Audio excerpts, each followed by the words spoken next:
Bagaimana ikan bisa bernapas di dalam air? Ikan bernapas di air melalui organ pernapasan khusus yang disebut insang, yang secara efisien mengekstrak oksigen terlarut dari air. Berikut penjelasan lengkap tentang prosesnya. Pertama, struktur insang. Lengkung insang menyokong filamen insang dan tapis insang yang menyaring kotoran.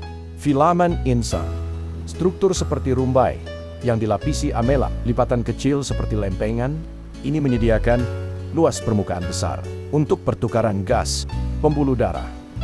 Lamela mengandung jaringan kapiler yang padat dan dekat dengan air, memungkinkan difusi yang efisien. Kedua, mekanisme aliran air.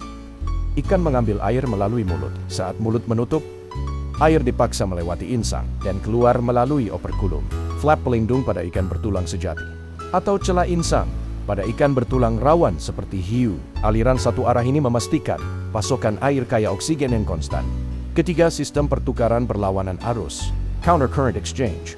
Darah mengalir melalui kapiler insang dalam, arah berlawanan dengan air yang mengalir di atas insang.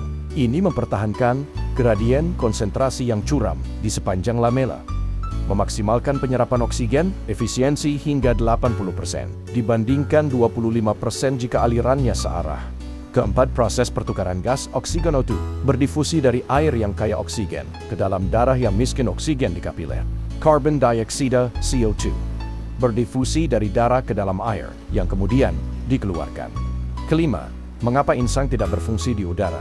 Filamen insang menghempis saat terpapar udara, mengurangi luas permukaan secara drastis tanpa daya apung air. Lamela saling menempel, mencegah pertukaran gas yang efektif. Keenam, adaptasi untuk efisiensi ventilasi.